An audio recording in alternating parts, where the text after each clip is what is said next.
Hi, good evening, everyone. Welcome to Creator Inspired. Jan Oosthuizen talking, and I have a panel of experts tonight to talk about particularly kingdom solutions in the economy. It's my privilege and my honor to welcome, first of all, Patrick Kuwuna. Patrick has written a book, The New Economy, or a new way of thinking about economy from a kingdom perspective. Good evening, Patrick. Jan, thank you so much. Such a pleasure to be with you. And then we have on the left side in the corner, we have Dr. Jack Amour. He is an agri-economist from Agri-SA, or then from Agri-Free State rather, and he's located in Bloemfontein and been involved with several kingdom initiatives, and particularly, I think, networking and gathering all these kingdom initiatives all around the country. Welcome, Jack. Thank you very much, Jan. Thank you that I can be here. And then we have Dr. Arno van Niekerk. We've already introduced him last night, that we were talking about an initiator, a kingdom builder, a bridge builder, networker in South Africa towards kingdom solutions. Dr. Arno van Niekerk, welcome. Hi, Jan. Hi, everyone. Nice to be with you. All right, guys, we've done a bit of an exercise to redo this. But tonight, as I said in the beginning, we have four economists, or three economists. I'm definitely not one, I'm a pastor. And we only have 15 minutes for you guys to face enormous and give some solutions and direction for enormous issues. And I'm going to start with a recent discussion we've had with the Auditor General in South Africa, giving us a review. And she possibly have her hand on the pulse like no one else about the disparity of municipalities. Only 28% of our local municipalities is in a financial situation to do what they have to do. There's huge corruption, mismanagement, bad decision-making, capacity problems, and obviously infrastructure despair. Then we're looking at unemployment close to 50%, and some would argue even more than that. We have the looting at the moment, which is a huge crisis, and we're not sure if everything is really stable on ground level. So I'm going to go towards Dr. Arno van Niekerk. And, you know, Arno, this is a huge problem. And the elephant in the room for me is, how do we create an economy where people and every single South African will have a employment, have a work, have a way to earn an income so that they can live well? Yeah, Jan, that's the big elephant. It's the biggest challenge, especially if you take into consideration youth unemployment being over 60%. You know, the private sector is not absorbing labor very quickly at the moment. Yes, in a certain sense, we are trusting that the economic recovery will continue.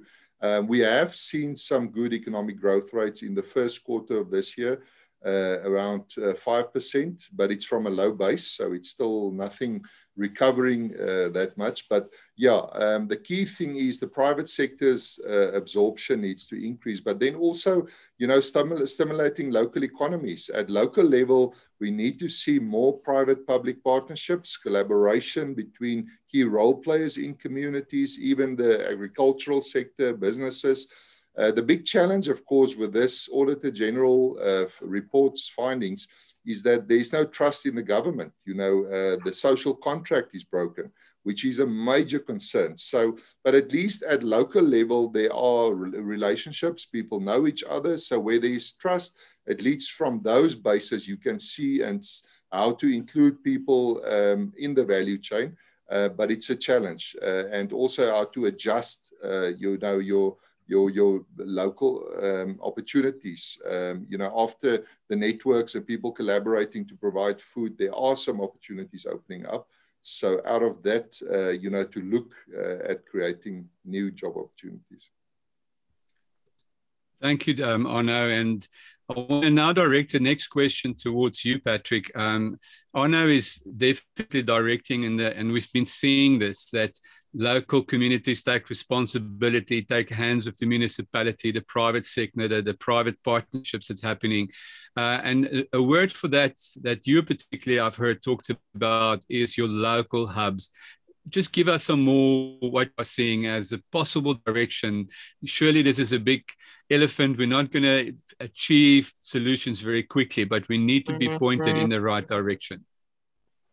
Yeah, absolutely. And I think when it comes to sort of local hubs, the local economy, this is where entrepreneurship really becomes important. And I think as a nation, we really need to put a lot more emphasis towards raising up entrepreneurs, giving entrepreneurs the necessary support that they need. And that goes all the way even in terms of funding. How do we focus on getting your local small businesses up and running and your SMEs up and running? Because at the end of the day, if you look at almost every developed country, the major employer is actually your SME business. It's not your big conglomerate, it's not your big corporate, it's your SME. So I think we need to really focus on our entrepreneurship sector. We need to have a proper plan around that. I believe government has to put entrepreneurship, maybe even as a ministry, as a government portfolio in itself, so that we can really focus on it, get the banks to open up a lot more funding to the smaller guys. We need to have venture capital. So it's all about focusing on the smaller person and allowing local communities, local hubs to begin to circulate money within themselves so that they can create an ecosystem that actually invests back in themselves rather than money being pulled out of them. It's this whole concept of saying, we need production and we not just being consumers in our local communities. We need to have services and production being created in those places. Thank you for that. I think it's so important, that emphasis on what we would talk in the Bible, in entrepreneurship, the Bible calls stewardship, and that each one of us have received something and how we can steward that in multiplication to others. Jack, I know you've been writing a lot about this, and you've been seeing in the agricultural sector that there's a disparity. I think you actually wrote a whole piece on this between your big mega farmers and then your smaller farmers, and how the smaller farmers are really struggling to get into the value supply chain and into market and getting true proper prices so that they can bring the economy home. And I think there's a lot of negativity about farmers, but farmers being a primary sector in the economy has a lot of people that are dependent on agriculture. So Jack, how can hubs and local hubs help in agriculture? Yes, the entry and the barriers to entry for smallholders, small farmers is really a problem. And it needs to be addressed. But also one needs to accept that not everybody can be a mega farmer. So one needs a balance of smallholders and family farmers and mega farmers. It's a natural progression. So those barrier of entries need to be taken out of the way for a smallholder that's got the skills and got the capacity to grow, to become bigger, to enter the market, to be able to add value, and to eventually become a bigger farmer, bigger commercially orientated farmer in his own right. But then not everybody's made to be a farmer that gets given land. And so there are some people that almost need to be taken out of the system to make place, because there's just not enough land for everybody to get into farming. So there isn't really room for kind of subsistence farming or just leaving the land lying idle and stuff. The land needs to be productive and it needs to be used. So the system needs to be fluid, that those opportunities are created. And I think the role of government in this, and also the role of business, agribusinesses and stuff, and the private sector, is to create that enabling environment to work together. And I believe very strongly that these local hubs are where it can happen. And we've seen, for example, in Vicksburg, where the farmers and the local taxi association started finding each other in the local community and working together, that there was a change to fixing the roads. That was an important facilitative infrastructure that was needed to create that local economy there. We've seen it in Senekal happening. The Maluti Pulse initiative, which is based on the Witzenberg Pulse initiative, is a wonderful godly solution that is changing the Eastern Free State. So there's great initiatives that are taking place, and they happen where local communities start working together, start finding each other, where that trust deficit is rebuilt again, is what Arno was speaking about. And then obviously what Patrick was speaking about is where that that enabling environment is there where the entrepreneurs can come in and create business and create jobs. Thank you, Jack. And I want to direct this question now to Arno. Arno, this is the beginning of conversations we had that you called together, particularly with Martinez, that started Creator Inspired. And as I understood it, is that you have in the agricultural value chain, the producer that produces, but he produces up to the gate. And, then there's a lot of supply chain, value chain involved to the end consumer. And basically the end consumer is buying too much. And the farmer on the other side are getting too little.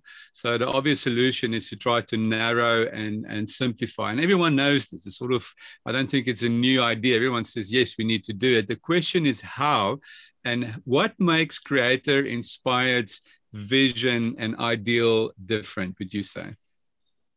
Yeah, I think, Jan, Creator Inspired's heart is for communities, both in terms of producers and consumers. So farmers, and as we know, we don't have just white farmers, there are farmers from all races, but farmers are literally getting not enough for their products, especially as the market is now.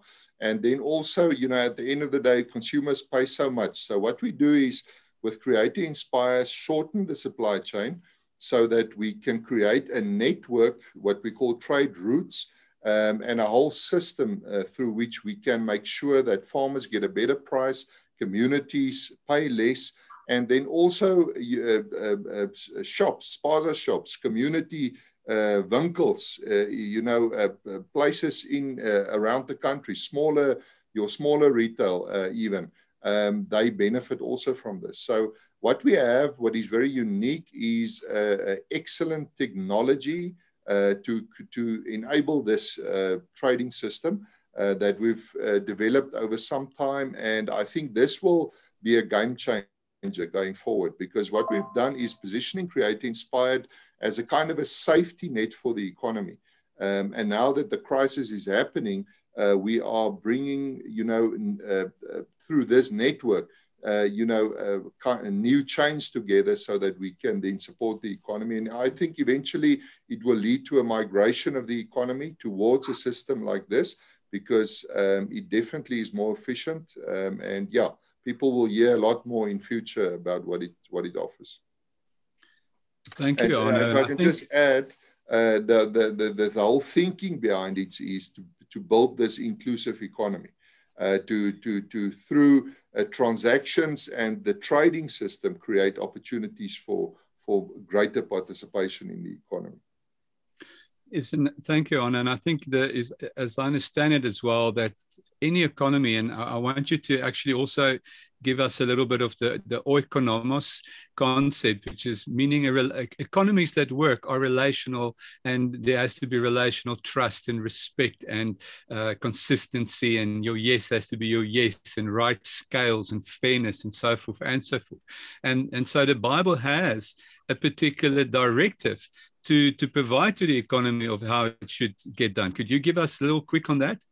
Yeah, just quickly, the word oikonomos is the root word from which economics come. It's a Greek word. So it's basically the management of the household. Oikos is household. So it's the stewarding of resources. When God created the earth, he put a government in place, Adam and Eve, and he put resources, and he appointed them over the economy, the resources. So I think the Creator Inspired is taking the economy back to its roots and just making it more efficient in terms of putting an alternative system in place that's inclusive. Patrick, if I can come to you on this, I think now, I can just get, you get all excited hearing Arno speak, and this is something that you've been speaking on a lot. What role do you think can the church play? We have economists here on the panel tonight, but if a pastor is listening and a church leader is listening, what advice would you give them in terms of the way they need to go forward?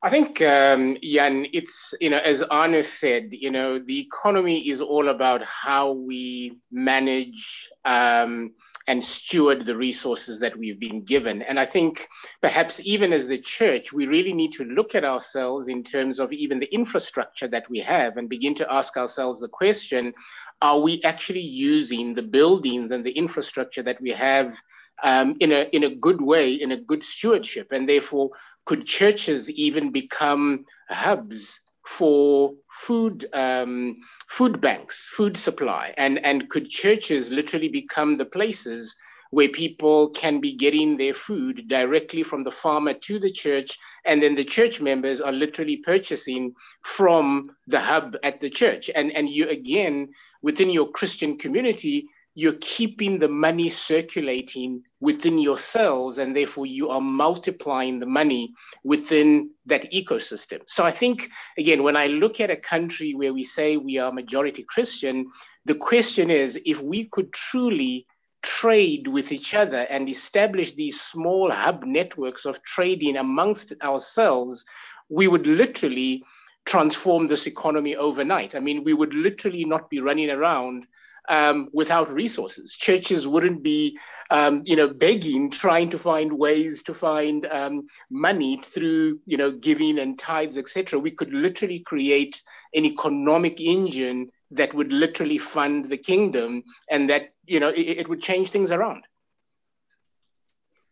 Yeah, Patrick, thank you. I'm going to go to Dr. Jack Amour. Jack, what you've been seeing and you've been documenting this is all these initiatives that has literally been happening all over as people begin to see this, to understand. We spoke about last night the Joseph Daniel principle. But Jack, if I can come close to the community, what would you say is, how can we solve the mega farm, highly technical, highly advanced industry versus the smallholder farmer?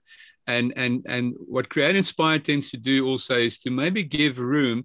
There's a place for the mega farmers. We're not in competition for them, but there's an opportunity here for your small farmers to gain access to an economy or a market, or call it consistency, where they can get orders and close distance from the communities begin to provide food.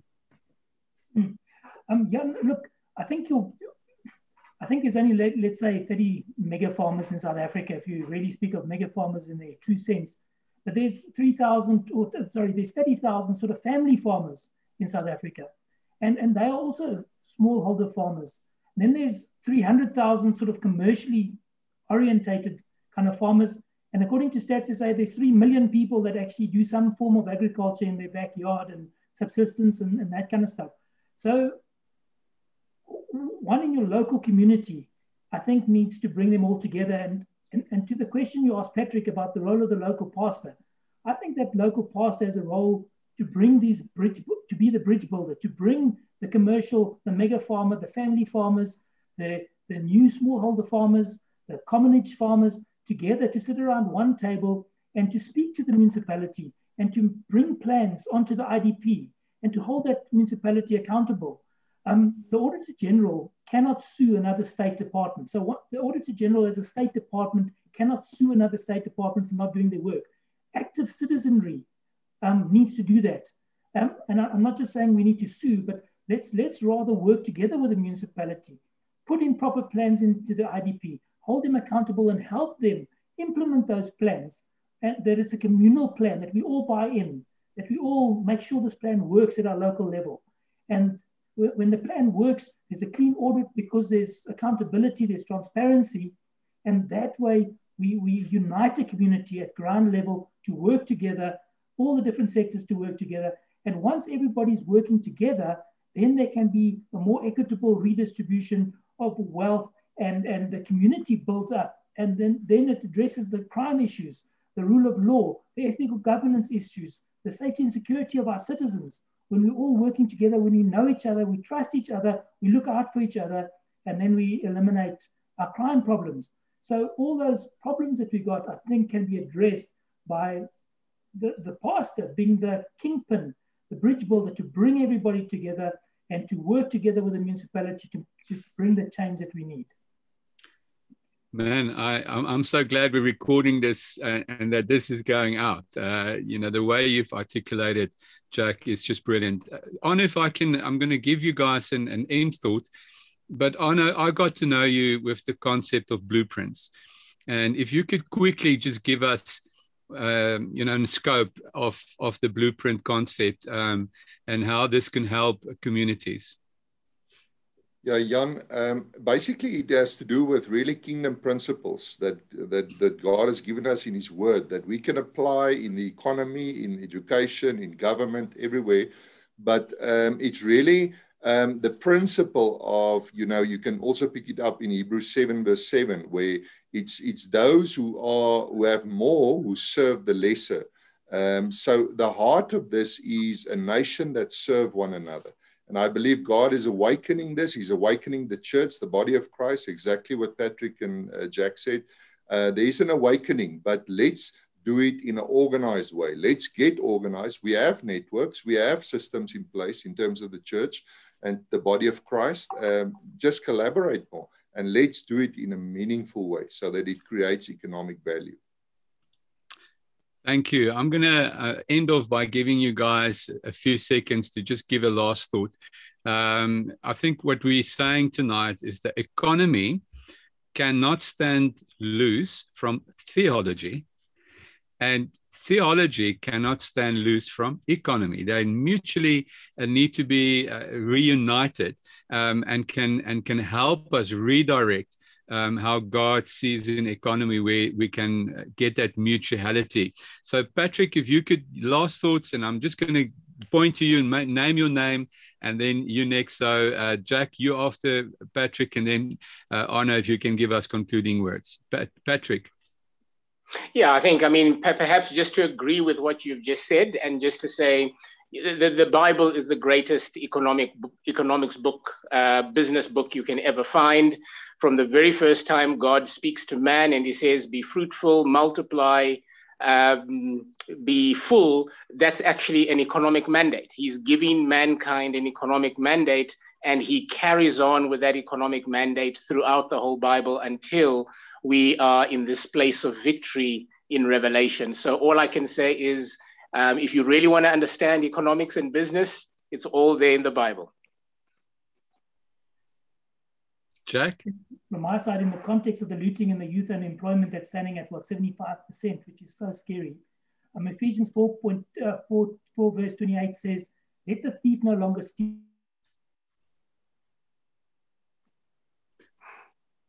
Right, we're just having Jack there on a freeze. I think if I can finish that scripture, it says, let him who steal no longer steal, and then find work so that he will have something to give. And I think that is just a very apt conclusion for our discussion tonight. Arno, last words. Yeah, Jan, both the economy and your theology or the church is about shepherding. It's about stewardship. And God has called us. Economics is a social science. It's all about people. So let's take care of each other and use what we have. The Lord said, what is in your hand, use it. And it's time to do that. Thank you. And we're losing there for Jack. And thank you guys for being online with us tonight. I'm going to put the screen on that will show you more details about Creative Inspired. Also, the website is on my screen. You can see and go to the website and find more information there if you have questions. And on the end screen, you will also have some more telephone numbers and contacts that you can contact. Thank you for tuning in. We see you tomorrow night. We're going to be at 7 o'clock, and we will have Graham Power, his son Gary Power, and then also Henny Bester from Creative Inspired to talk about some projects. God bless you. Grace and peace.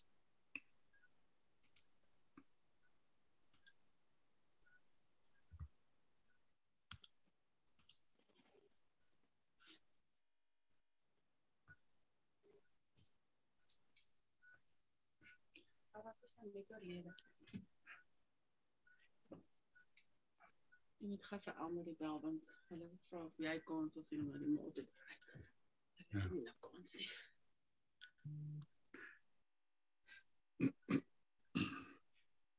Okay, guys, I'm ending off on that side. Bless you.